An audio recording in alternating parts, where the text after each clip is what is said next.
সম্মানিত শুধু আমি করেছি এবং আমি ভেবে এসেছি যে সূরা কাহাফ থেকে কিছু কথা আপনাদের সাথে আজকে শেয়ার করব ইনশাআল্লাহ বিইذنিল্লাহ। সূরা কাহাফের যে লেসন গুলো আছে, দ্য কি লেসনস ফ্রম সূরা আল কাহাফ বা দ্য প্রাইম লেসনস ফ্রম সূরা আল কাহাফ, এটা আপনাদের সাথে আমি শেয়ার করব ইনশাআল্লাহ বিইذنিল্লাহ। সূরা কাহাফ এটি মাক্কি সূরা, মক্কায় নাযিল হয়েছে। এটা কোরআনের একেবারে মিডলে অবস্থিত, 15 পারায়, কোরআনের 18 নম্বর সূরা। আপনারা অনেকে দেখে থাকবেন যে সূরা কাহাফের মধ্যে একটা শব্দ আছে ওয়ালিয়াতালাত্তাফ।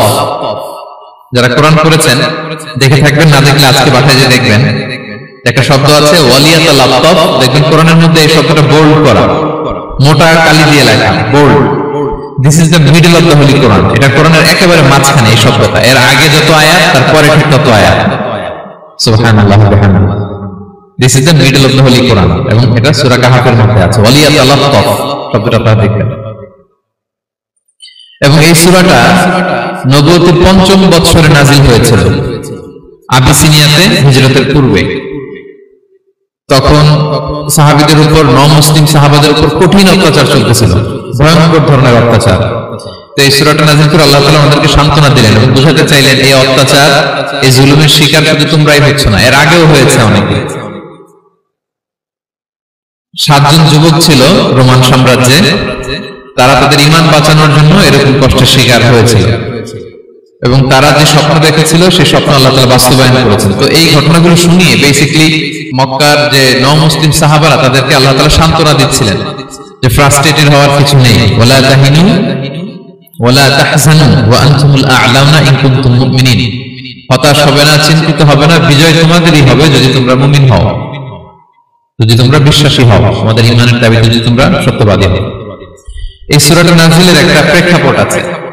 মক্কার কুরাইশরা কোনোভাবেই যখন রাসূল সাল্লাল্লাহু আলাইহি ওয়াসাল্লামকে দমাতে পারছিল না, তখন তারা প্ল্যান করলো যে আমরা মদিনাতে যে মদিনার ইহুদিদের কাছ থেকে কিছু জেনে আসি।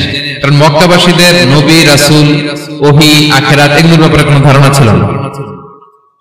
তো ফলে তারা কুরাইশরা নজর ইবনে হারিস এবং উকবা ইবনে আবি মুআইত এই দুজনকে পাঠালো, মদিনায় যাও, মদিনায় ইহুদিরা থাকে, ইহুদিদের কাছে তাওরাত নাযিল হয়েছিল। they have idea regarding prophets and আখিরাত, আখিরাত কি, নবী কি, এগুলোর আইডিয়া তাদের আছে। তো তাদের দুইজনকে পাঠালো যে তোমরা যে তাদের জিজ্ঞেস করো যে আমাদের জ্ঞাতি ভাইদের মধ্যে থেকে একজন তো নবী দাবি করে, সে কি আসলে নবী কিনা আমরা কিভাবে বুঝবো?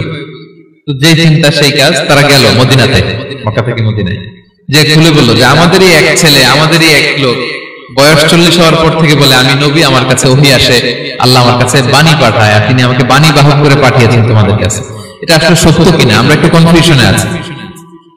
তো ইহুদিরা বলল তোমরা যে তাকে 3টি প্রশ্ন করবে, যদি উত্তর দিতে পারে বুঝবে সত্য নবী। 1 নম্বরে জিজ্ঞেস করবে যে মুহাম্মদ বলো তো আসহাবে কাহাফ কারা, আসহাবে কাহাফ সম্পর্কে তোমরা কি জানো? যে সূরাটার নাম সূরাতুল কাহাফ। কাহাফ মানে হচ্ছে কেই, গুহা, মানে গুহাবাসী। 7 জন যুবক এই গুহার ভিতরে আশ্রয় নিয়েছিল ঈমান বাঁচানোর জন্য। মুহাম্মদ তুমি যদি সত্য নবী হও বলো এই ঘটনাটা কি। 2 নম্বরে তাকে জিজ্ঞেস করবে যুলকারনাইন বাদশা সম্পর্কে কি জানে, সে কিছু জানে কিনা।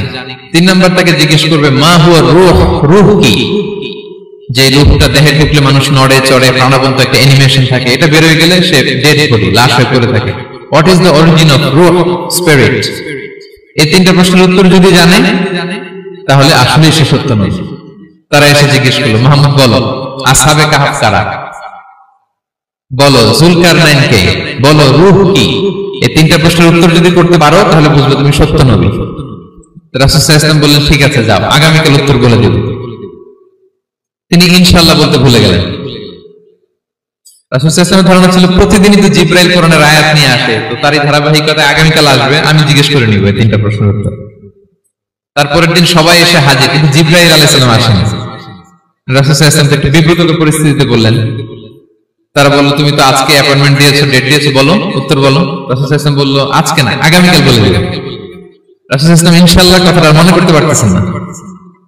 এরপরের দিন তারা এসে হাজির, কিন্তু রাসূল সাল্লাল্লাহু আলাইহি ওয়াসাল্লাম উত্তর দিতে পারতেছেন না। তারপরের দিন এভাবে পিছাচ্ছেন, রাসূল সাল্লাল্লাহু আলাইহি ওয়াসাল্লাম ডেট দিচ্ছেন, এভাবে 1 দিন 2 দিন 3 দিন না, 15 দিন। কয় দিন? এদিকে তো এই প্রশ্নের উত্তর জানার জন্য এখন 1 জন 2 জন আসে না, দলে বলে কাফেররা আসে। কারণ রাসূল সাল্লাল্লাহু আলাইহি ওয়াসাল্লামকে এখানে অপমান করা যাচ্ছে, ছোট করা যাচ্ছে, হেয় করা যাচ্ছে। তারা এসে হাসাহাসি করে। আবু বকর ওমর রাদিয়াল্লাহু আনহুকে বলে, দেখো তোমরা না বলছো সত্য নবী, উনি সত্য নবী হলে তো প্রথম দিন উত্তর দিয়ে দিতে পারতো, পারে না কেন?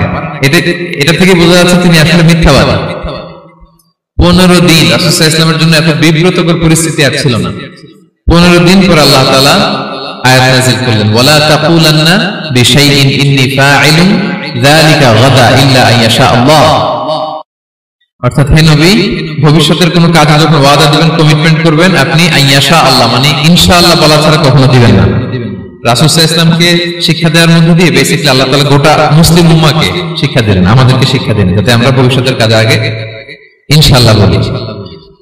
তো রাসূল সাল্লাল্লাহু আলাইহি ওয়াসাল্লাম লেসনটা পেলেন। এরপর আল্লাহ তাআলা উত্তর জানিয়ে দিলেন, আম হাসিবতা আন্না আসহাবাল কাহফি ওয়ার রাকিম কানু মিন আয়াতিনা আজাবা। টানা 2 পৃষ্ঠা উত্তর দিলেন আসহাবুল কাহফ কারা। তাওরাত, জাবুর, ইনজিলে কোথাও এত বিস্তারিত উত্তর নাই আসহাবে কাহফের ব্যাপারে। আল্লাহ তাআলা আল কাহফ, সূরাতুল কাহফ নামে গুহাবাসীদের নামে একটা সূরা দিলেন, বিস্তারিত 2 পৃষ্ঠায় বর্ণনা করলেন তারা কারা। কুরাইশরা তো তাআজ্জুব বনে গেল, ঘটনা কি, মুহাম্মদের উত্তর কিভাবে জানলো? সে তো কারো কাছে পড়ে নাই, লেখে নাই, এই দেশের বাইরেও কোথাও যায় নাই।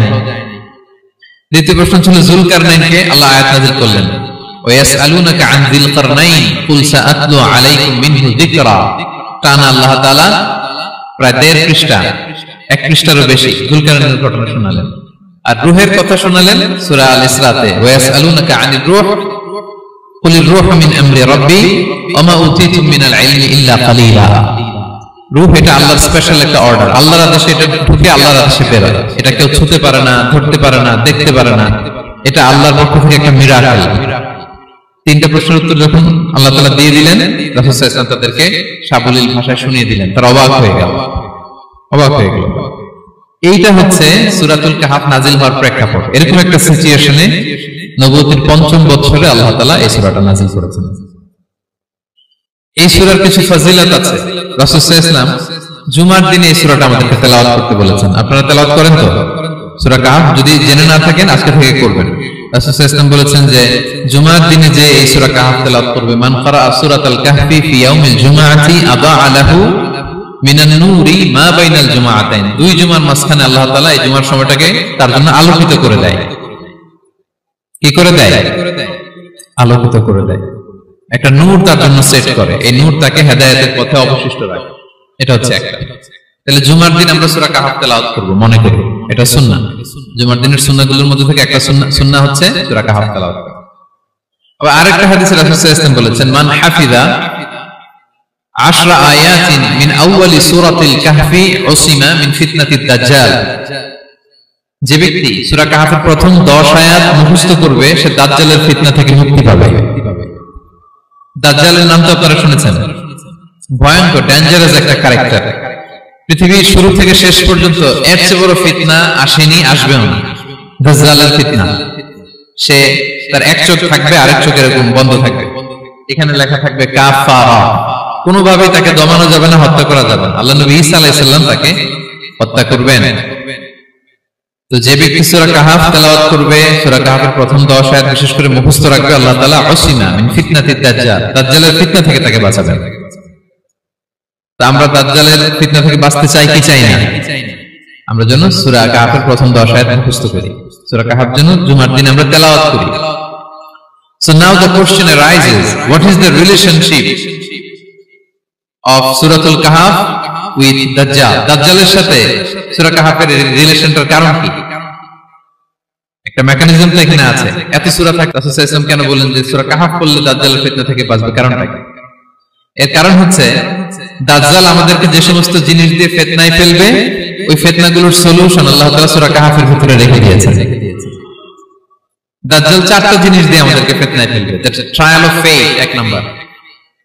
ঈমানের পরীক্ষা সে আমাদেরকে ফেলবে, আমাদের বিশ্বাস নিয়ে ছিনিমিনি খেলবে সে। এটার সলিউশন আছে সূরা কাহফ, আমি বলবো আস্তে আস্তে। 2 নম্বরে দাজ্জাল আমাদেরকে ফিতনায় ফেলবে, দ্য ট্রায়াল অফ ওয়েলথ, সম্পদ দিয়ে সে আমাদেরকে ফিতনায় ফেলবে। 3 নম্বর দ্য ট্রায়াল অফ নলেজ, জ্ঞান দিয়ে সে আমাদেরকে ফিতনায় ফেলবে। 4 নম্বর দ্য ট্রায়াল অফ পাওয়ার, ক্ষমতা দিয়ে সে আমাদেরকে ফিতনায় ফেলবে। দাজ্জাল 4টা জিনিস দিয়ে আমাদেরকে পরীক্ষায় ফেলবে। কয়টা? 1 হচ্ছে ঈমানি পরীক্ষা, 2 হচ্ছে সম্পদ দিয়ে পরীক্ষা, 3 হচ্ছে জ্ঞান দিয়ে পরীক্ষা, 4 হচ্ছে ক্ষমতা দিয়ে পরীক্ষা। সে ঈমানের পরীক্ষায় আমাদেরকে ফেলবে। সে এসে বলবে আমি তোমার রব, এবং এটা প্রমাণ করার জন্য যা যা দরকার আল্লাহ তাআলা তাকে সব দিবেন, সে সব করতে পারবে। সে বলবে আমি তোমার রব। যদি বিশ্বাস না হয়, তোমার বাবাকে যদি জীবিত করে বিশ্বাস করবে, অনেকে বলবে হ্যাঁ আমার আব্বাকে জীবিত করে দেখান, তো তার বাবাকে ঠিকই সে জীবিত করে ফেলবে। আসলে শয়তান তার বাবার সূরত নিয়ে সামনে দাঁড়াবে, আরে তাই তো, এটাই তো আমার বাবা, এটাই তো আমার দাদা। মানুষ ফিতনায় পড়ে যাবে, ইমানের ফিতনায়। সে ভাববে আসলে এটাই বোধহয় আমার রব, এবং তাকে এত ক্ষমতা দেওয়া হবে, তার ডান দিকে থাকবে জান্নাত, বাঁ দিকে জাহান্নাম, তার কাছে আল্লাহ এটা দিবে। যে তার কথা শুনবে তাকে সে জান্নাতে ঢুকাবে, কিন্তু জান্নাতে ঢুকে সে জাহান্নামের শাস্তি ভোগ করবে। এটা তার বাইরের মানুষ বুঝবে না, অ্যাপারেন্টলি এটা জান্নাত। আর যে তাকে মানবে না তাকে সে জাহান্নামে ফেলবে, কিন্তু জাহান্নামে ঢুকলেও সে জান্নাতের নাজ নেয়ামত ভোগ করবে। তাহলে এই যে ইমানের ফিতনায় সে ফেলে দিবে আমাদেরকে। তো ইমান কি করে বাঁচাবো, এটা সলিউশন আমি শোনাবো আপনাদের। 2 নম্বরে, সে আমাদেরকে সম্পদ দিয়ে ফিতনায় ফেলবে। যার যা লাগবে সেটাই দিতে পারবে, যা লাগবে। সে যদি আকাশকে বলে আকাশ বৃষ্টি দাও, যাকে তারা মানবে ওই এলাকায় বৃষ্টি হবে, সুজলা সুফলা শস্য শ্যামলা হবে সে সমস্ত এলাকা, ফল মূলে ভর্তি হবে, বরকত আর বরকত। আর যে এলাকার লোকেরা, জনপদের লোকেরা তাকে মানবে না, সে বলবে ওখানে বৃষ্টি হবে না, হবেও না, ওখানে খরা, দুর্ভিক্ষ, মাটি ফেটে চলছে, মানুষ না খেয়ে মরবে, মহামারী, দুর্ভিক্ষ দেখা দেবে। তখন বিশ্ববাসী মনে করবে এটাই বোধহয় আমাদের রব। তার মানে সম্পদ দিয়ে ফিতনায় ফেলে দেবে। 3 নম্বর হচ্ছে নলেজ। তার জ্ঞানের কাছে গোটা বিশ্ব হার মানবে। পূর্বের পরের যত জ্ঞান আছে সব আল্লাহ তাকে দিবে। ইলমুল আউয়ালিন ওয়াল আখিরিন, এমন কোন প্রশ্ন নেই যেটা দিয়ে তাকে আটকানো যায়। যাই জিজ্ঞেস করবেন সব জানতা, সব বলে দেয়। ভবিষ্যৎবাণী বলে দিবে, বলবে আগামীকাল ওইখানে অমুক দেশে বোমা বিস্ফোরণ হবে, হবে ওইখানে, ওখানে দুর্ভিক্ষ হবে, হবে ভূমিকম্প হবে, হবে। সে যা বলবে তাই হবে। তার জ্ঞানের এই গহর দেখে মানুষ ফিতনায় পড়ে যাবে। 4 নম্বর হচ্ছে দ্য ট্রায়াল অফ পাওয়ার, ক্ষমতা। তার ক্ষমতার সামনে সবকিছু একেবারে ছিন্ন বিচ্ছিন্ন হয়ে যাবে, এত ক্ষমতা হবে তার। সে যেমনটি বলবে তেমনটি করতে হবে। বাতাসের চেয়ে দ্রুত বেগে সে এক দেশ থেকে আরেক দেশে চলে যাবে। তো তার এই সমস্ত অলৌকিক ক্ষমতা দেখে মানুষ ফিতনায় পড়ে যাবে। এবং এই ফিতনা, এই পরীক্ষার মুহূর্তগুলোতে মানুষ কিভাবে নিজেকে ধরে রাখবে তার সলিউশন আল্লাহ তাআলা সূরা কাহফে দিয়েছেন। এই 4টা ফিতনা থেকে বাঁচার জন্য আল্লাহ সূরা কাহফে 4টা ঘটনা উল্লেখ করেছেন। কয়টা? 1 নম্বর হচ্ছে আসহাবে কাহফ, যুবকদের ঘটনা, 7 জন যুবকদের ঘটনা। ঈমান কি করে বাঁচাবেন, সলিউশন ওখানে। সম্পদের ফিতনা থেকে কিভাবে নিজেকে বাঁচাবেন, এজন্য একজন বাগানওয়ালার ঘটনা আল্লাহ সেখানে বলেছেন। জ্ঞানের ফিতনা থেকে কি করে বাঁচবেন, এজন্য আল্লাহ তাআলা মুসা আলাইহিস সালাম এবং খিজির আলাইহিস সালামের ঘটনা সেখানে উল্লেখ করেছেন। আর ক্ষমতার ফিতনা থেকে কি করে বাঁচবেন এটা বোঝানোর জন্য আল্লাহ তাআলা যুলকারনাইনের ঘটনা উল্লেখ করেছেন। 4টা ফিতনা থেকে বাঁচার জন্য কয়টা ঘটনা? 4টা ঘটনা। আমরা তাহলে একটা একটা করে ঘটনা শুনি, আমরা একটু উদ্ধার করার চেষ্টা করি যে কি কি সলিউশন আল্লাহ তাআলা আমাদের পাথর দিলেন। 1 নম্বর হচ্ছে আসহাবে কাহফের ঘটনা। এটা 250 খ্রিস্টাব্দের সময়কালে রোমান সাম্রাজ্যের একজন বাদশা ছিল, নাম দাকিয়ানুস, প্রতাপশালী বাদশা, পৌত্তলিক, মূর্তির পূজা করে।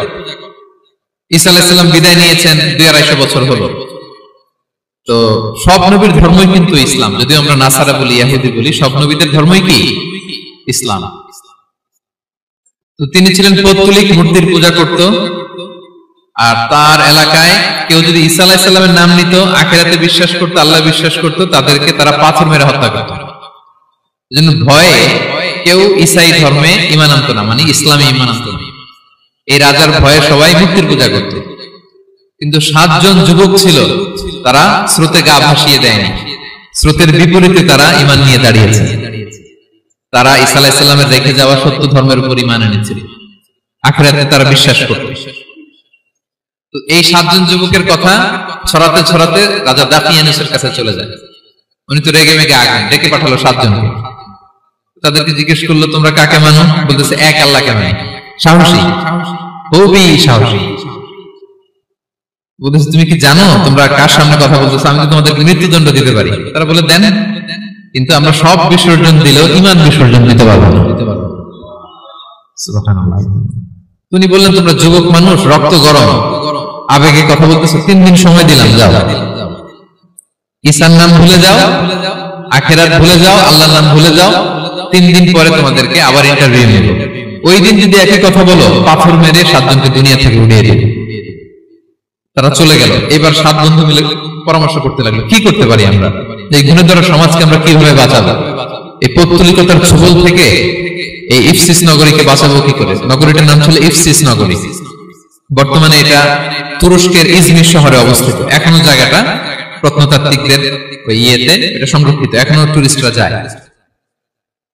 তো তারা বলল, আমরা ঈমান বিসর্জন দেব না, যদি আমরা ওদের কথা মেনে নিই আমরা তো মুশরিক হয়ে গেলাম, চলো আমরা এক কাজ করি, আমরা এলাকা ছেড়ে দিই। এই 7 যুবক আল্লাহর উপর ভরসা করে তারা বাড়ি ঘর আত্মীয় স্বজন সব ছেড়ে দিয়ে, লোকালয় ছেড়ে দূরে একটা পাহাড়ের ভেতরে আশ্রয় নিল। পাহাড়ের ভেতরে একটা গুহা ছিল, এই গুহাকে আরবিতে বলে আল কাহাফ। কি বলে? এই সূরার নাম কি? সূরাতুল কাহাফ। তো তাদের সাথে সাথে একটা কুকুরও যাচ্ছিল। তারা বারবার তাড়িয়ে দেওয়ার চেষ্টা করতেছিল কুকুরটাকে, যাতে না যায়, কিন্তু কুকুর শুধু কান্না করে তার সাথে যাওয়ার জন্য ঘেউ ঘেউ করতেছিল। এই কুকুরটাকেও সাথে নিল। ভালো মানুষদের সাথে থাকলে কি হয় দেখেন, এই কুকুরের কথা, যেহেতু 7 জন ইমানদারের সাথে একটা কুকুর ছিল, এই কুকুরের কথা আল্লাহ সূরাতুল কাহাফে উল্লেখ করে দিয়েছে। ওয়াকালবুহুম বাসিতুন যিরাআইহি বিল ওয়াসি। তো তারা ভিতরে গেল, যে প্রচন্ড ক্লান্ত, তারা ঘুমিয়ে পড়ল। কি করলো? এই এক ঘুমে আল্লাহ 309 বছর কাটাই দিলেন। কয়শো 9 বছর? 9 বছর ঘুম, সব ঘুম, প্রচন্ড ঘুম, ঘুম যেন আর কাটে না। 309 বছর পরে এরা জাগে। এখন খুব ক্ষুধা, ঘুমে আর মোর ভাঙতেছে। আর একজন একজন জিজ্ঞেস করতেছে, কি লম্বা সময় ঘুম দিলাম বোধ হয় আমরা? একজন বলতেছে, হ্যাঁ মনে সারাদিনই ঘুমাইছি আমরা। আরেকজন বলতেছে, না না সারাদিন না, দিনের কিছু অংশ হয়তো ঘুমাইছে। আসলে কয় বছর ঘুমাইছে? 309 বছর। এদিকে সভ্যতার তো চেঞ্জ। এখানে ওই দাকিয়ানুস মরে, এর ছেলে মরে, এর নাতি মরে, পুতি মরে, এখন 6ষ্ঠ নম্বর রাজা আসছে। প্রজন্মের পর প্রজন্ম তো শেষ। 309 বছরে কমপক্ষে 4-5টা জেনারেশন চেঞ্জ হবে। তো জেনারেশন চেঞ্জ হয়ে, এলাকা চেঞ্জ হয়ে, তারা যে স্বপ্ন দেখেছিল এই ইফসিস নগরীতে কালিমার পতাকা উঠবে, তাদের স্বপ্ন আল্লাহ বাস্তবায়ন করেছেন। 309 বছরের ব্যবধানে এই এলাকার সবাই মুসলিম হয়ে গেছে। আল্লাহ চাইছিলেন ওদেরকে দেখাবে, এটা স্বপ্নটা যে বাস্তবায়ন হয়েছে এটা দেখাবে। ঘুম থেকে উঠছে, একজনকে তারা বললো যে লুকায় লুকায় চাদর মুড়ি দিয়ে কিছু রুটি নিয়ে আসো বাজার থেকে, যাতে তোমাকে না চিনে। চাদর মুড়ি দিয়ে যাও। কিছু পয়সা ছিল, মুদ্রা দিয়ে দিছে। তো সে যে যখন দোকানদারের কাছ থেকে রুটি নিয়েছে, মুদ্রা দিছে, দোকানদার বলে এই মুদ্রা কোথা থেকে আসলো? 309 বছর আগে মালয়েশিয়াতে রিঙ্গিট ছিল কিনা জানি না, যেভাবে ওরা ট্রানজাকশন করতে পারে, যেটা ছিল ওইটা যদি এখন কেউ দেয়, রাধুনী বিলাসে খাবার পাওয়া যাবে? হ্যাঁ। তো রুটিওয়ালা বলে, তুমি বর্তমান সময়ের মুদ্রা দাও, এটা দিচ্ছ কেন? বলতেছে, এটা তো বর্তমান সময়ের মুদ্রা। বলতেছে, এই যে মুদ্রার মধ্যে দেখো কোন সালের সিল দেওয়া, এটা তো শত শত বছর আগে। বলতেছে, কি বলে শত বছর আগে? আমি তো আজকে সকালে বাজার করলাম, ওই বাজার করে যে টাকাগুলো ছিল ওটাই তো পকেটে। বলে কি, নিশ্চয়ই তুমি গুপ্তধনের সন্ধান পেয়েছো, হিডেন ট্রেজার। বলো, মানে তার সাথে এদের কথাবার্তা কিছু মিলতেছে না।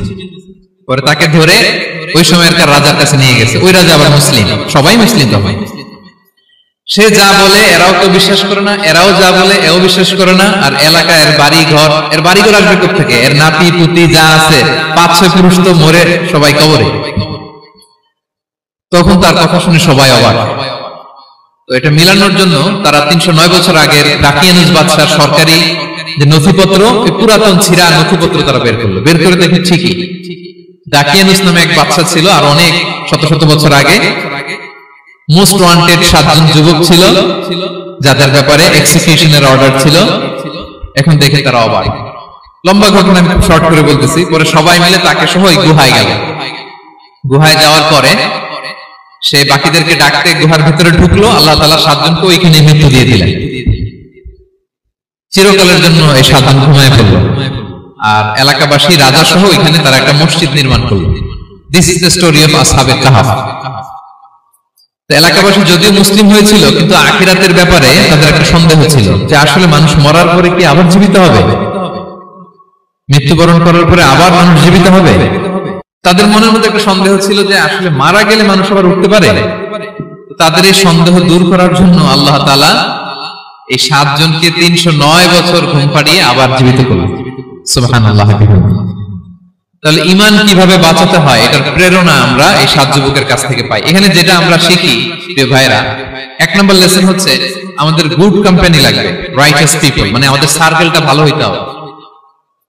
তাদের 7 জনের সার্কেলটা খুব ভালো ছিল, ফলে তারা বিপথে যায় না এবং তারা এমন শক্ত সিদ্ধান্ত নিয়েছে যে আল্লাহ তাআলা সেটাতে বরকত দিয়েছেন, গোটা সমাজকে আল্লাহ তাআলা চেঞ্জ করে দিয়েছেন। এটা হচ্ছে 1 নম্বর লেসন। আপনি ঈমান বাঁচাতে হলে আপনার সার্কেল ভালো লাগবে। বুঝবেন যে এলাকায় যাবেন ওখানে নামাজি সার্কেল কারা আছে, ওখানে জ্ঞানী গুণী সার্কেল কারা আছে, ওখানে ভালো কাজ করতে চায়, একে অপরকে সহযোগিতা করে, কল্যাণের পথের যাত্রী কারা আছে খুঁজতে হবে আপনাকে, খুঁজে ওই সার্কেলে আপনি যুক্ত হবে, তাইলে ঈমান বাঁচানো যাবে। ক্লিয়ার? 2 নম্বর হচ্ছে conflict between believers and disbelievers it's universal. সত্য মিথ্যার লড়াই এটা চিরন্তন, আজীবন থাকবে। এটা ওনাদেরও ছিল, এখনো আমাদের লড়াই করে যেতে হচ্ছে, আমাদের ভবিষ্যৎ প্রজন্মও করবে। এই লড়াইটা আমরা করে যেতে চাই। কি বলেন? হ্যাঁ, থামা যাবে না? আমরা থামতে আসিনি, আমরা এই লড়াইটা করে যাব, আমরা সত্যের কথা বলেই যাব ইনশাআল্লাহ। বলেন। 3 নম্বর হচ্ছে যে লেসনটা আমরা পাই, অনেকগুলো লেসন, আমি খুব প্রেসাইজলি বলতেছি। যুবকরা চাইলে একটা সমাজকে পাল্টে দিতে পারে। এই পৃথিবীতে যত বড় বড় বিপ্লব হয়েছে এগুলো যুবকরা এনেছে। তারা হচ্ছে সভ্যতা গড়ার কারিগর। আসহাবে কাহাফ আমাদের এই সময়ের নওজওয়ানদের জন্য প্রেরণা, তারা আমাদের জন্য প্রেরণার বাতিঘর। তারা যেমন ঈমানকে রক্ষা করেছে, আমাদের যুবকরা চাইলেও তাদের ঈমানি চেতনা দিয়ে, স্পিরিট দিয়ে সমাজটাকে পাল্টে দিতে পারে। কি বলেন? এখানে বেশিরভাগই তো যুবক। হ্যাঁ, গুড সার্কেলে থাকবেন তো আপনারা? সত্যের পক্ষে সবাই থাকবেন তো? আল্লাহ তাআলা কবুল করুন। আচ্ছা, এবার 2 নম্বর ছিল সম্পদের ফিতনা, কিভাবে বাঁচবেন। আসহাবে কাহাফের পরে সূরা কাহাফে আল্লাহ তাআলা একজন বাগানওয়ালার ঘটনা বলেছে। 2 জন বন্ধু, একজন একটু গরিব, সে বিশ্বাসী, আরেকজন ধনী, সে অবিশ্বাসী। তাকে আল্লাহ তাআলা বিশাল বড় খেজুরের বাগান আর আঙ্গুরের বাগান দিয়েছেন, বিশাল অনেক বড় বিজনেস ম্যাগনেট। তো এই সম্পদের অহংকার সে করত। সে প্রায় তার গরিব বন্ধুকে বলতো যে তোর চেয়ে আমার সম্পদও বেশি, সন্তানও বেশি, জনবল বেশি, লোকবল বেশি, অর্থবল বেশি, সব বেশি। অহংকারে তার পা মাটিতে পড়তো না। আর সে আখিরাতে অবিশ্বাস করত এবং সে বলতো যে এই সম্পদ আমারে বাঁচাবে, চিরকাল আমাকে স্মরণীয় করে রাখবে, এই সম্পদ কোনোদিন যাবে না। অনেক বড় বড় ধনীরা আছে, তারা এরকম মনে করে যে আমি এত বড় সিআইপি, আমি এত বড় বিজনেস ম্যাগনেট, এই দিন বোধহয় আর চেঞ্জ হতে পারে না, আমার আজীবনই বোধহয় এত পাওয়ার থাকবে, এত সম্পদ থাকবে। এটা ভুল ধারণা। এটা কি ভুল ধারণা? এই যে তুরস্ক দুর্ভিক্ষ হলো না, আপনারা দেখছেন না যে অনেক সম্পদের মালিক বাড়ি ঘর ভেঙে রাস্তার পকেট, এখন ওই যে রিফিউজিদের জন্য যে খাবার আসছে ওখানে লাইনে দাঁড়াইছে, কারণ এখন লাইনে না দাঁড়ালে খাবার তো মিলবে না। 1000 কোটি টাকার মালিক ছিল, ভেঙে চুরে সব শেষ। এখন রিলিফের নেওয়ার জন্য দুস্থদের কাতারে ওখানে দাঁড়াইছে, কারণ দাঁড়াইলেই কিছু খাবার পাওয়া যাবে, খিচুড়ি পাওয়া যাবে, তা না হলে তো খাবারটাও মিলবে না। এই যে বঙ্গবাজারে আগুন লাগলো আমাদের বাংলাদেশে, 20টা 25টা দোকান ছিল অনেকের যাদের অন্যান্য বিজনেস আছে তারা হয়তো সার্ভাইভ করতে পারতেছে, কিন্তু এমন অনেক ব্যবসায়ী ছিল সব শেষ, জ্বলে পুড়ে তার টাকা পয়সা পুঁজি স্বপ্ন সব শেষ। তো ধনীকে গরিব বানাতে আল্লাহর 1 সেকেন্ডও লাগে না। ওই বিশাল প্রাসাদ থেকে টেনে ভাঙ্গা থালা হাতে দিয়ে রাস্তায় নামাইতে আল্লাহর কয় সেকেন্ড লাগে বলেন তো? 1 সেকেন্ডও লাগে না। সো এই লেসনটা কিন্তু আমাদের নিতে হবে। এবং ওই ব্যক্তির নসিবে তাই ঘটেছিল, সে যখন অহংকার করতেছিল আল্লাহ তাআলা আকাশ থেকে হুসবান একটা আগুন পাঠালেন। ওই আগুন এসে তার আঙ্গুরের বাগান, তার খেজুরের বাগান, বিশাল মাইলকে মাইল এই বাগান চালিয়ে পুরো মুহূর্তের মধ্যে সারকার করে, এবং মুহূর্তের মধ্যে সে পথের ভিখারি, ফকির। এই ঘটনাটা এনে আল্লাহ তাআলা সম্পদশালীদেরকে রিমাইন্ডার দিলেন যে এই সম্পদের ফিতনায় তোমরা পড়ে যেও না। আমরা সম্পদশালী হলে বাস্তবতা অনেক সময় ভুলে যাই।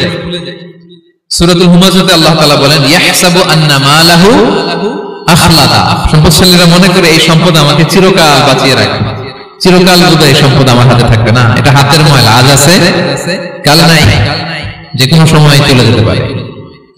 এটা হচ্ছে ম্যাটেরিয়ালিস্টিক আউটলুক, বস্তুবাদী চিন্তা থেকে এই আমাদের ধনী ভাইদের এই সমস্যাটা হয়। ভোগবাদী চিন্তার প্রভাব আর কি। সম্পদ যখন হাতে থাকে ধরাকে সরাজ্ঞান করে, মনে করে যে সবই আমার কন্ট্রোলে। না, আপনারে ওই গরিবের কাতারে আনতে ওই রিলিফের সম্পদ নেওয়ার জন্য ওই লাইনে দাঁড় করাইতে আল্লাহর 1 সেকেন্ডও লাগে না। এটা খেয়াল রাখতে হবে। আমরা যখন প্রাইভেট কারে চড়ি মাঝে মাঝে অনেকে এসে হাত পাতে, এদেরকে ছোট করা যাবে না।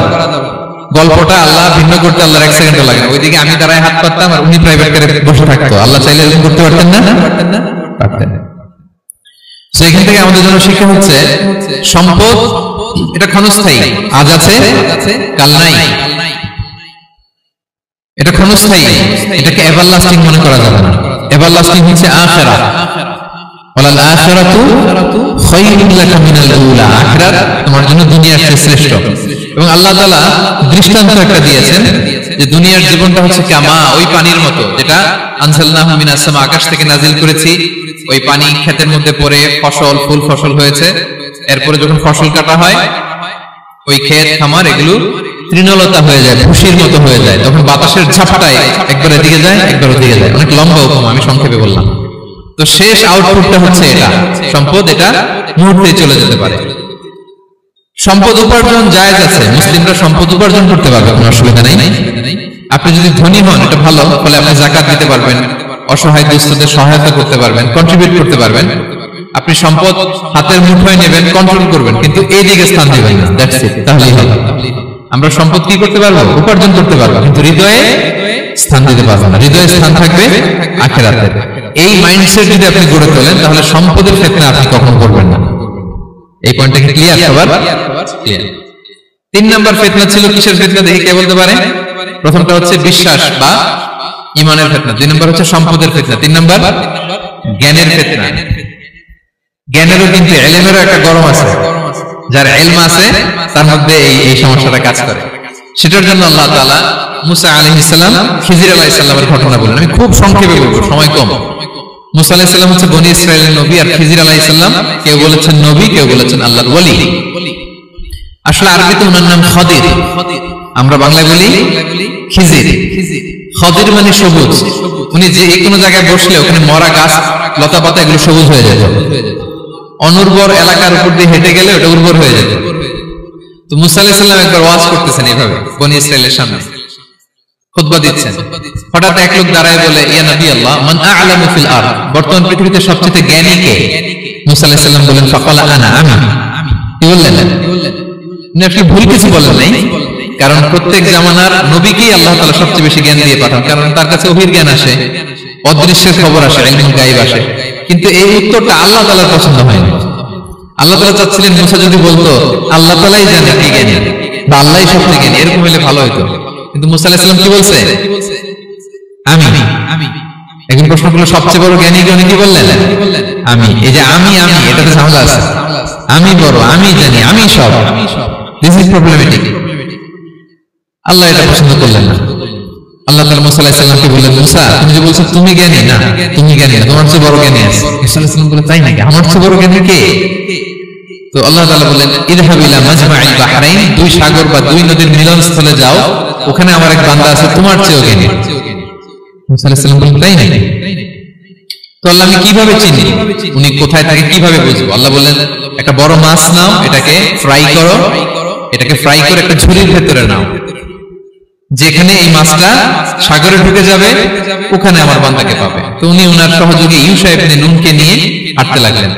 হাঁটতে হাঁটতে এক জায়গায় ক্লান্ত হয়ে পাথরের পাশে বিশ্রাম নিলেন। ওই পাথর থেকে আবার এক ধরনের পানি বের হয়, এই পানিটারে বলে আবে হায়াতের পানি, মাউল হায়াত, জীবন নদীর পানি। এই পানি কোন মৃত প্রাণী বা বস্তুর গায়ে লাগলে ওটা জীবিত হয়ে যায়। তো ওনারা পাথরে হেলান দিয়ে বিশ্রাম নিচ্ছিলেন। ওই পানি ওই ফ্রাই করা মাছের গায়ে লাগার সাথে সাথে মাছ জীবিত হয়ে ঝুড়ি থেকে বের হয়ে সাগরে ঢুকে গেছে। ওনারা আর খেয়াল করেন না। এরপর আবার হাঁটতে লাগলেন। হাঁটতে হাঁটতে যখন ক্লান্ত তখন বলে, এই ইউশা, আমাদের ওই মাছ ফ্রাই মাছটা দাও, এখন খাই। ঝুড়ি খুলে দেখে মাছ নাই। মাছ গেল কোথায়? তখন ইউশা বললো, হয়তো আমরা যে পাথরের ওখানে বিশ্রাম নিয়েছিলাম ওখানে আমরা মিসিং, ওখানে হারাই গেছি। চলো চলো, আরে ওদিকে তো যেতে হবে আমাদের। উনি গেলেন, যে দেখে মাছ যে জীবিত হয়ে বালুর দিকে নাড়াচাড়া করতে করতে সাগরে ঢুকে গেছে, ওখানে দাগ আছে। মুসা আলাইহিস সালাম ঢুকলেন সুরঙ্গ, ঢুকে দেখে চাদর গায়ে দিয়ে এক লোক শুয়ে আছে। সালাম দিলেন, আসসালামু আলাইকুম। ওই লোক চাদর আর সরায় না, ভিতর থেকে বলতেছে, ওয়ালাইকুম সালাম। তো চাদরের ভিতর থেকে উনি বলে, মান আন, তুমি কে? মুসা আলাইহিস সালাম বললেন, আনা মুসা, আমি মুসা। উনি বলেন, মুসা বনি ইসরাইল, বনি ইসরাইলের মুসা? বলেন, হ্যাঁ। কেন এসেছো? এবার চাদর খুললেন, বলতেছে আপনার কাছ থেকে কিছু শিখতে আসছি। আল্লাহ বলছে আপনি নাকি সবচেয়ে বড় জ্ঞানী। আমি ভুল করে বলে ফেলছিলাম আমি, আল্লাহ বলছেন যে আপনি নাকি জ্ঞানী। বলতেছে না, তুমি আমার জ্ঞান নিতে পারবে না, ওই ধৈর্য শক্তি তোমার নাই। মুসা আলাইহিস সালাম বললেন যে আপনি যে কোনো শর্তে আমাকে একটু রাখেন কয়েকদিন আপনার সাথে, আমি রাজি। বললেন না তুমি পারবা না। মুসা আলাইহিস সালাম জোর করতে লাগলেন, অবশেষে খিজির আলাইহিস সালাম রাজি হলেন। বললেন শর্ত হচ্ছে আমি যাই করি আর না করি আমাকে কোনো প্রশ্ন করা যাবে না। মুসা আলাইহিস সালাম বললেন ওকে। সফর শুরু হলো। সামনে নদী, এক লোক তাদের নৌকা দিয়ে নদী পার করাই দিল। নদী পারাপারের পর খিজির আলাইহিস সালাম লাঠি দিয়ে নৌকার তলাটা ছিদ্র করে দিলেন। মুসা আলাইহিস সালাম বললেন ইন্না লিল্লাহি, এটা আপনি কি করলেন? ওরা আমাদেরকে নদী পার করে দিল, আর যে ভাড়াটা আসছিল এটাও নিল না, আমাদেরকে সম্মান দেখলো, আপনি নৌকা ছিদ্র করে দিলেন। খিজির আলাইহিস সালাম বলছে এই আমি বলছিলাম না তুমি ধৈর্য ধারণ করতে পারবে না, যাও তোমার রাস্তায় তুমি আমার রাস্তায়। মুসা আলাইহিস সালাম আবার ক্ষমা চাচ্ছেন যে আপনি আমার ক্ষমা করেন, আমি তো ভুলে গেছি। আর প্রশ্ন করবেন, চলতে লাগলেন। হঠাৎ বাচ্চারা খেলতেছে, এক বাচ্চাকে ধরে হত্যা করলেন খিজির আলাইহিস সালাম। এবার তো মুসা আলাইহিস সালাম রেগে গেছে, আপনি করলেন নাকি? নিষ্পাপ ফুলের মতো শিশুকে হত্যা করলেন। খিজির আলাইহিস সালাম বলে এই আমি জানতাম যে তুমি ধৈর্য ধারণ করতে পারবে না, তোমার রাস্তা এক আমার রাস্তা এক, যাও। এবার মুসা আলাইহিস সালাম করজোর করতেছে যে this is the last chance, একটা ফাইনাল চান্স দেন, একটা সুযোগ দেন, আর আমি প্রশ্ন করব, এটাই লাস্ট। বলেন ওকে ঠিক আছে। হাঁটতে হাঁটতে এক ইহুদি বসতির সামনে যে হাজির, দুজনই খুব ক্ষুধার্ত, খাবার চাইলো, এরা আবার কৃপণ, খাবার দিল না। তো খিজির আলাইহিস সালাম বললেন ঠিক আছে খাবার যেতে দিচ্ছি না, আমরা চলে যাই। যাওয়ার পথে দেখতেছে এই এলাকার একটা দেয়াল ভেঙে পড়ে যাবে। তিনি বলেন মুসা চলো এটা ঠিক করে দেই। দুইজন মিলে প্রচন্ড ক্ষুধায় এটা সেটা এনে দেয়ালটা তৈরি করতেছে। মুসা আলাইহিস সালাম তো এমনি রাগী, পেটে আবার ক্ষুধা, আবার বলছে কিছু বলাও যাবে না। তিনি এবার প্রশ্ন করেন, বলতেছে ওরা এত কৃপণামি করলো আর আপনি এটা করে দিলেন, আপনি তো চাইলে এটা টাকা নিতে পারতেন, পারিশ্রমিক নিতে পারতেন চাইলে। এই কথা বলার পর খিজির আলাইহিস সালাম বলেন হাযা ফিরাকু বাইনি ওয়া বাইনিক, এখানেই তোমার আর আমার সেপারেশন, আর সামনে আগানো যাবে না, তোমার কোনো ধৈর্যই নেই।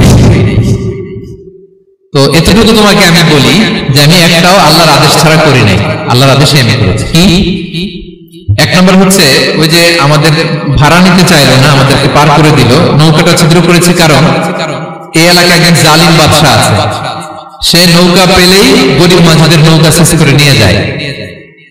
এটাকে যখন তলায় ছিদ্র করে দিছি, এই রাজার লোকেরা এসে দেখবে যে এটা তলা ছিদ্র, পানি ঢুকতেছে, এটা নিবে না, ওরা পরে সামনে এটা রিপেয়ার করে চালাতে পারবে।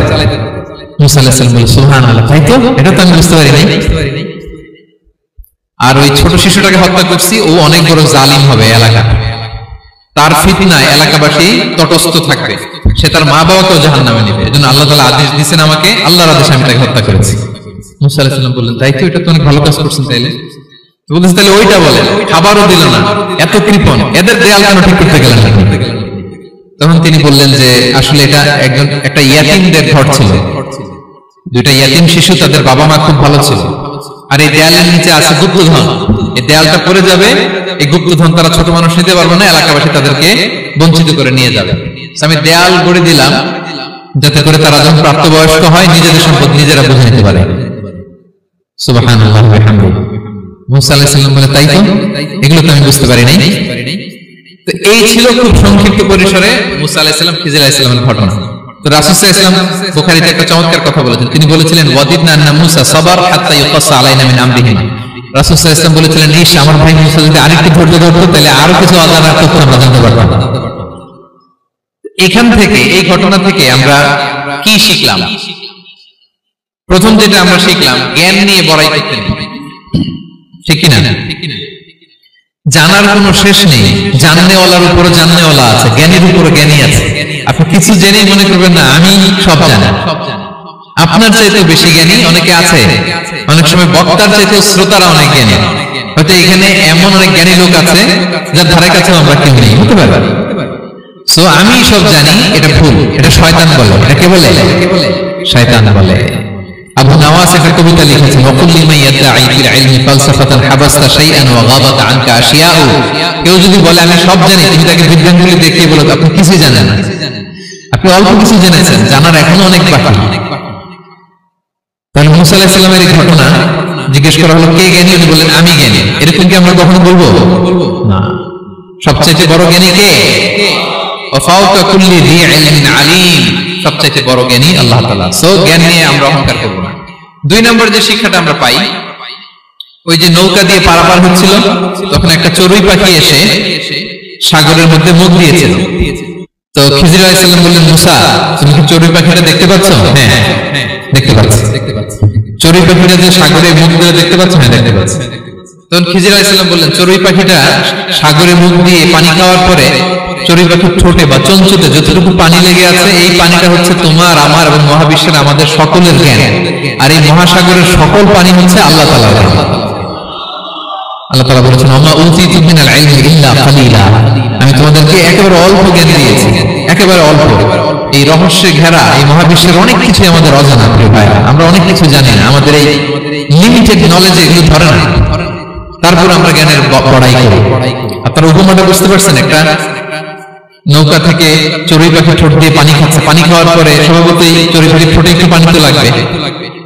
খিজির বললেন যে এই পানিটা হচ্ছে তোমার, আমার, পৃথিবীর সবার জ্ঞান, আর এই সাগরের বাকি পানিগুলো কার জ্ঞান? এবার বুঝতে পারছেন আল্লাহ তাআলার জ্ঞানের পরিধি। আমরা জ্ঞান নিয়ে যেন কখনো কি না করি, বড়াই না করি। জ্ঞান 2 ধরনের, একটা বাহ্যিক জ্ঞান, একটা অন্তর্নিহিত জ্ঞান। External knowledge, internal knowledge. আমরা যখন কোরআন হাদিস পড়ি আমাদের বাহ্যিক জ্ঞান অর্জন হয়। কোরআন হাদিস পড়লে আপনি জ্ঞানী হয়ে যান। এটা কোরআন হাদিস পড়তে হয়, এটা ডাইজেস্ট করতে হয়, এটার উপর আমল করতে হয়। এই জ্ঞান অর্জন শেষে এরপরে আল্লাহর প্রিয় বান্দাদেরকে আল্লাহ অন্তরে ইলমের নূর দেন, ইলহাম দেন। That is the knowledge, that is the pure knowledge. আপনি হাফেজে কোরআন হয়ে ভাবেন না আপনি সব জানেন, আপনি বুখারী মুখস্থ করে ভাবেন না সব জানেন। এই সব জ্ঞান অর্জন করার পরে ইলমের নূর হাসিল হয়, সেটা আল্লাহ সবার দেয়। সো এই অন্তর্নিহিত জ্ঞান, দূরদৃষ্টি, farsightedness, that is the pure knowledge. এটার জন্য বছরের পর বছর, যুগের পর যুগ সাধনা করতে হয়। সেটার জন্য এই জ্ঞান অর্জনের জন্য 3টা জিনিস করতে হয় ইলমের নূর অর্জনের জন্য। কয়টা? 1 হচ্ছে বিনয়, 2 হচ্ছে সফর, 3 হচ্ছে সবর। আবার বলি, 1 হচ্ছে বিনয়, 2 হচ্ছে সফর, 3 হচ্ছে সবর। আল্লাহ তাআলা আল্লাহর নবীকে তাওরাত দেওয়ার পরেও আরো ট্রেনিং সেশন করাইছেন খিজির আলাইহিস সালামের কাছে। যাও, ওনার কাছে গেলে তুমি ছোট হবা, নত হবা। জ্ঞান যদি আমি নিতে চাই আমাকে ছোট হইতে হবে। ধরেন একটা গ্লাস থেকে একটা খালি গ্লাসে পানি ঢালবো, তো যেটাতে নেওয়া হবে এটা উপরে থাকলে হবে? যে গ্লাসটার মধ্যে পানি আছে এটা উপরে থাকবে, ওইটা ব্ল্যাঙ্ক গ্লাসের মধ্যে পড়বে। আপনি নলেজ, ইলম নিতে চাইলে আপনাকে নিচে থাকতে হবে, উনি উপরে থাকবেন। আপনার শায়েখ আপনাকে দিবে, আপনার উস্তাদ আপনাকে দিবে, আপনার মুর্শিদ আপনাকে দিবে। বুঝতে পেরেছেন? তাহলে আমাদেরকে হাম্বলনেস লাগবে। শিখতে হলে হাম্বল হইতে হয়, বিনয়ী হইতে হয়। আচ্ছা, 2 নাম্বার সফর করতে হয়। এটা আল্লাহ মুসা আলাইহিস সালামকে দিয়ে করাইছেন, যাও পিছে পিছে উস্তাদের পিছে পিছে ঘুরো। তো এজন্য সফর করতে হয়। এখন ঘরে বসে অনেক কিছু জানা গেল, উস্তাদের সান্নিধ্য লাগে, সফর করতে হয়। আমাদের ক্লাসিক আলেমরা হাদিস কালেকশনের জন্য শহরকে শহর সফর করতেন। এখন আমাদের আলেমরা দেওবন্দে যায়, মিশরে যায়, মদিনায় যায়। এখানকার মালয়েশিয়ান স্টুডেন্টরা দেশে বিদেশে যে নলেজ অর্জন করে। সফর আপনাকে লাগবে। তাহলে বিনয়, সফর, 3 নম্বরে কি? সবর, ধৈর্যশীল হতে হবে। মুসা আলাইহিস সালাম বারবার প্রশ্ন করে ফেলতেছেন, বারবার ওয়াদা ভঙ্গ করতেছেন, এরকম করলে হবে না। ধৈর্য লাগবে। ধৈর্যের বলে বলিয়ান হলে তখনই আপনার মধ্যে ইলম আসবে। তাহলে জ্ঞানের ফিতনায় পড়ার আর আমাদের কোনো সম্ভাবনা আছে? আমরা বিনয়ী হব, আমরা জ্ঞান আল্লাহর দিকে ফিরাই দেব, আমরা বলবো উনি সবচেয়ে ভালো জানেন। পারা যাবে তো ইনশাআল্লাহ? আচ্ছা, আমি একেবারে শেষ পর্যায়ে চলে আসছি, 2-3 মিনিটের মধ্যে শেষ করে দিচ্ছি। 3 নাম্বার ছিল কিসের ফিতনা? 4 নাম্বার ক্ষমতার ফিতনা। এই ফিতনা থেকে বাঁচার জন্য সর্বশেষ আল্লাহ তাআলা যুলকারনাইনের ঘটনা বলেছেন। অনেক বড় বাদশা ছিলেন, পৃথিবীতে 4 জন বাদশা গোটা বিশ্ব শাসন করেছেন। 2 জন কাফির, 2 জন মুমিন। কাফির একজন হচ্ছে নমরুদ, যিনি ইব্রাহিম আলাইহিস সালামকে আগুনে ফেলেছিলেন। আরেকজন হচ্ছে বখতনাসার, যাকে ইংরেজিতে বলে নেবুচারনেজার দ্য সেকেন্ড, দ্বিতীয় নেবুচারনেজার। তারা কোনো নির্দিষ্ট এরিয়ার বাউন্ডারির বাদশা না, গোটা বিশ্বের বাদশা ছিলেন। 2 জন কাফির। আর 2 জন বাদশা ছিলেন গোটা বিশ্বকে শাসন করেছেন, তারা ছিলেন মুমিন। একজন হচ্ছে সুলাইমান আলাইহিস সালাম, আল্লাহর নবী। আরেকজন হচ্ছে যুলকারনাইন, গোটা বিশ্ব শাসন করেছেন। প্রাচ্য থেকে পাশ্চাত্য সব জায়গায় তিনি গিয়েছেন, ইসলামের বাণী প্রচার করেছেন, জালিমদেরকে শায়েস্তা করেছেন। তো এরকম দিক বিদিক তিনি জয় করতেছিলেন। অনেকে যুলকারনাইনকে আলেকজান্ডার দ্য গ্রেটের সাথে গুলিয়ে ফেলে না। ম্যাসিডোনিয়াতে যে আলেকজান্ডার দ্য গ্রেট ছিল, উনি আর যুলকারনাইন এক নন। জুলকারনাইন হচ্ছে আল্লাহ তাআলার প্রিয় একজন বান্দা, অনেক বড় সাহসী বীর পুরুষ ছিলেন, গোটা বিশ্বে ইসলাম প্রচার করেছেন। করতে করতে করতে করতে অনেক বড় ঘটনা, আমি সব শেষের ঘটনাটা বলি। উনি জর্জিয়া, বর্তমান যে জর্জিয়ার তিবলিসি এরিয়া, এখানে এসে একটা এলাকার সন্ধান পেলেন, যারা ওনাকে এসে বলল যে এখানে একটা জঙ্গলি গ্রুপ আছে যাদের নাম ইয়াজুজ মাজুজ, তারা এসে আমাদের উপর হামলা করে। হে জুলকারনাইন, আমরা আপনাকে ট্যাক্স কালেক্ট করে দিচ্ছি, আপনি তাদের মাঝে আর আমাদের মাঝে একটা প্রাচীর তৈরি করে দেন। আপনারা ইয়াজুজ মাজুজের নাম শুনেছেন না? ইংরেজিতে বলে গগ ম্যাগগ। নূহ আলাইহিস সালামের 4 সন্তান ছিল, হাম, সাম, ইয়াফাস, কানাআন। এই ইয়াফাসের বংশধর হচ্ছে ইয়াজুজ মাজুজ, জঙ্গলি, হাজার হাজার শুধু বংশ বিস্তার করে। তারা এসে লোকালয়ে মানুষের উপর আক্রমণ করে, তাদের গবাদি পশু এগুলো ছিনিয়ে এনে ফলন খেয়ে ফেলে। তো জুলকারনাইন বাদশার কাছে যখন বিচার দেওয়া হলো, উনি বললেন ঠিক আছে, তোমাদের ট্যাক্স দেওয়া লাগবে না, তোমরা শারীরিক পরিশ্রম করে আমাকে সাহায্য করো। তো উনি বর্তমানে হচ্ছে এক পাশে কৃষ্ণ সাগর, ব্ল্যাক সি, আরেকদিকে কাস্পিয়ান হ্রদ বা কাস্পিয়ান সাগর, এর মাঝখানে 1200 কিলোমিটার লম্বা মাউন্টেন রেঞ্জ, পাহাড়ি এরিয়া, আপনারা গুগলে দেখবেন। এইখানে দুই পাহাড়ের মাঝখানে ফাঁকা জায়গায় তিনি বড় বড় লোহার পাত প্রস্তুত করলেন, গেড়ে দিলেন। এরপরে তামা, সীসা গালিয়ে বিশাল একটা ওয়াল তৈরি করলেন। এটা জুলকারনাইন ওনার বানানো ওয়াল বা ড্যাম, প্রাচীর। এখন আর ইয়াজুজ মাজুজ আসতে পারে না, ওরা আর আসতে পারে না। ওরা প্রতিদিন এটা ভাঙার চেষ্টা করে, কিন্তু ভাঙতে ভাঙতে আরেকটু ভাঙলেই ভেঙে যাবে। ওরা বলে আগামীকাল ভেঙে ফেলবে, ইনশাআল্লাহ বলতে ভুলে যায়। এজন্য এরপরের দিন এসে দেখে আবার এটা আগের মতো হয়ে আছে। কিয়ামতের আগ দিয়ে ওদের মধ্যে এই ইনশাআল্লাহর প্রেরণা আসবে। তাদের একজন বলে উঠবে আগামীকাল ইনশাআল্লাহ আমরা এটা ভেঙে খান করে দেব, ঠিকই ভেঙে ফেলবে। তখন তারা ভেঙে চুরে কুটি কুটি ইয়াজুজ মাজুজের দল এসে হামলে করবে। সামনে পড়বে তাবারিয়া সাগর, এক দল এসে তাবারিয়া সাগর এমন ভাবে খাবে, এই দল যাওয়ার পরে আরেক দল এসে এখানে যে সাগরে যে পানি ছিল এটা কল্পনাই করতে পারবে না। তারা পৃথিবীতে ফিতনা ফাসাদ করবে। ঈসা আলাইহিস সালাম তখন আসবেন, দোয়া করবে আল্লাহ তাআলার কাছে মুমিনরা, একটা মহামারী দিবে আল্লাহ তাআলা ইয়াজুজ মাজুজের মধ্যে, ওরা মরে যাবে সব। এরপর বিশাল এক পাখি এসে তাদেরকে আল্লাহর মর্জি মাফিক এমন এক জায়গায় ফেলে আসবে, কেউ জানবে না। তো তারা যে পচে গলে মাটির সাথে মিশেছিল, এই গলিত লাশ থেকে মাটি খুব উর্বর হয়ে যাবে।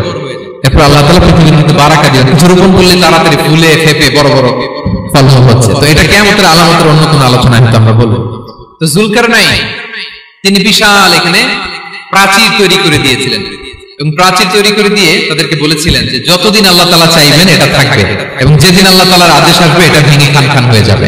তার মানে দেখেন, এত পাওয়ারফুল, এত শক্তিশালী, এত ক্ষমতাধর হওয়ার পরেও তিনি তার ক্ষমতাকে কার দিকে ফিরিয়ে দিয়েছেন? যে আল্লাহ যতদিন চাইবে এই প্রাচীর টিকে থাকবে, যেদিন আল্লাহ তাআলার আদেশ আসবে এই প্রাচীর ভেঙে খান খান হয়ে যাবে। আমরা ক্ষমতার দেখা পেলে, চেয়ার একটা পেলে, আমরা যেন জালিম হয়ে না উঠি, এটা হচ্ছে এখান থেকে শিক্ষা। আমরা যেন জুলুম না করি। উনি সম্পদের মালিক ছিলেন, ক্ষমতার মালিক ছিলেন, কিন্তু উনি যে আল্লাহর বান্দা এটা ভুলে যান নাই। আমরা যখন ক্ষমতাশীল হই, আমরা যখন প্রধানমন্ত্রী হই, আমরা যখন প্রেসিডেন্ট হই, আমরা যখন পাওয়ারফুল হই, আমাদের সবচেয়ে বড় পরিচয় যে আমরা আব্দুল্লাহ, আল্লাহর গোলাম, এটা আমরা ভুলে যাই। আমাদের আসল পরিচয় কি? আমরা আল্লাহর গোলাম। আমরা যে আল্লাহর গোলাম, এই চিন্তাটা, এই সেন্সটা যদি আমাদের মাথায় থাকে, তাহলে ক্ষমতা আমাদেরকে দাম্ভিক বানাতে পারে না, আর ওই ক্ষমতা আমাদেরকে ফিতনায়ও ফেলবে না। তাহলে সম্মুখে শুধু দাজ্জাল কয়টা জিনিস দিয়ে আমাদেরকে ফিতনায় ফেলবে? 4টা। দ্য ট্রায়াল অফ ফেইথ, ঈমানের পরীক্ষা; দ্য ট্রায়াল অফ ওয়েলথ, সম্পদ দিয়ে পরীক্ষা; দ্য ট্রায়াল অফ নলেজ, জ্ঞানের পরীক্ষা; দ্য ট্রায়াল অফ পাওয়ার, ক্ষমতার পরীক্ষা। আর ঈমানের পরীক্ষায় উত্তরণের জন্য আল্লাহ তাআলা আমাদেরকে সূরা আসহাবে কাহফের ঘটনা শুনিয়েছেন, যে 7 জন যুবক তারা তাদের ঈমানকে হেফাজত করেছিল।